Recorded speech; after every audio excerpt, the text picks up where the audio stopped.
Hanggang dyan na lang ba ang kaya mo? Akala ko ba marunong ka na lumaban? Kung akong babanggain mo, 2 bagay lang ang tatandaan mo.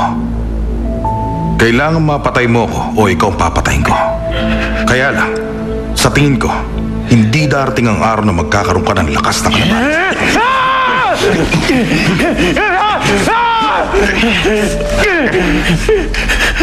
Mabuti.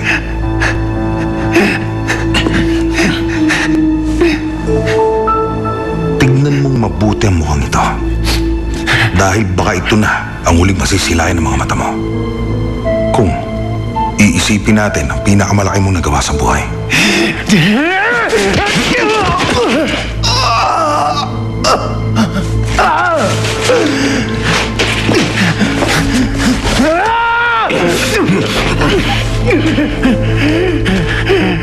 Ang una, ipinanganak ka sa mundong ito.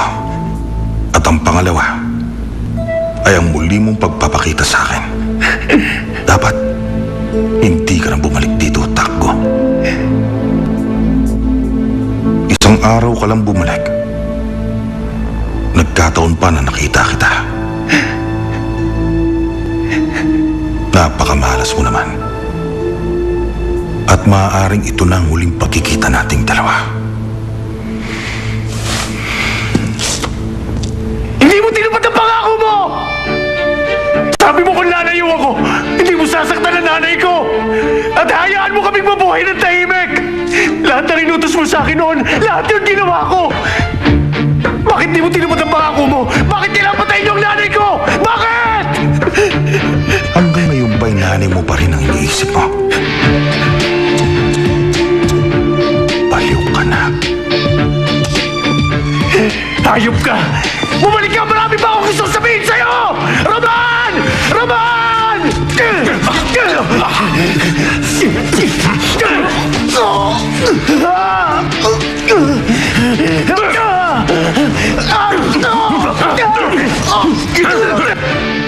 Aalis na ako, Abby.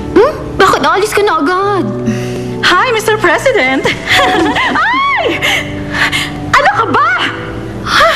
I'm sorry po. Hindi ko sinasadya. Tanga ka ba?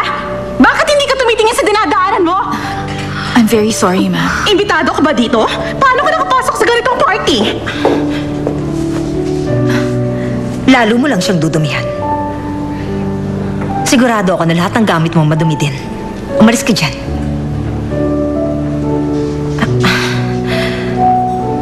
Mrs. Go, I'm very sorry. Pasensya ka na sa nangyari. Napakaganda pa naman ang suot mo. Alam mo, kilala kong designer na gumawa ng gown mo. Bukas magpapagawa ako ng bagong gown. At ako pa mismo magdadala na sa bahay mo, okay? So please, huwag ka na magalit. Pahihiraman kita ng isa sa mga gowns ko. Paula? Sumunod po kayo sa akin. I'm very sorry. I'm very sorry, Mrs. Go.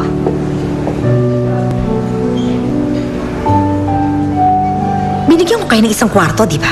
Bakit nakihalubilo pa kayo sa mga bisita? Hindi siya bagay dito. Mama? I'm sorry, ma'am.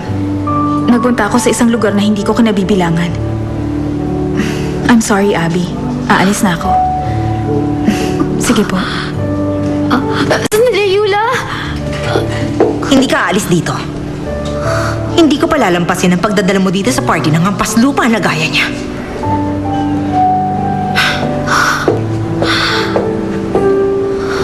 Mahal